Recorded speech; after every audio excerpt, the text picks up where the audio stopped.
Hello, I'm Manpreet and welcome to day one of my 7-day series regarding IELTS and PT, and today is a Mythbuster Monday. So in this video, I'm going to be breaking down few of the very common myths that students believe about the exam. I'm going to show you the truth, what really examiners look for. And here comes myth number one. If I use very fancy and high-end vocabulary, I'm going to get very good scores in my writing and speak. So I'll show you an example. Do you see both of these paragraphs?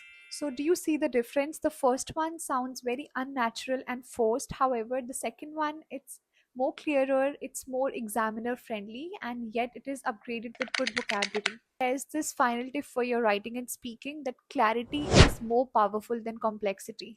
And now coming on to the second very common myth and makes me giggle every time I hear it is that if I speak, American or British accent, I'm gonna get a 8 band in my speaking for sure. Trust me, the examiner doesn't care about your accent. They are more focused on how clear and how good your pronunciation is while speaking. So stop wasting your time practicing new accents for your IELTS speaking because that's not gonna help you. I have seen many students being from Punjab or from any corner of the India and still, being in their natural fluency and still getting a band 8 and even 9 in their IELTS speaking. I'll insert some of the results here so that you can be very sure of what I'm saying.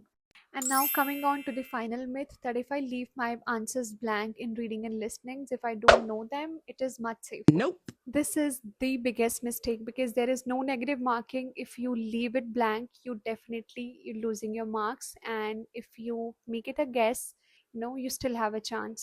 So do not repeat this mistake, because when I even conduct the mock tests, I see a lot of students leaving their answers blank for reading and listenings, thinking that they don't know the answer, so they shouldn't make a wrong guess. But that's not how it works. You need to write something or the other.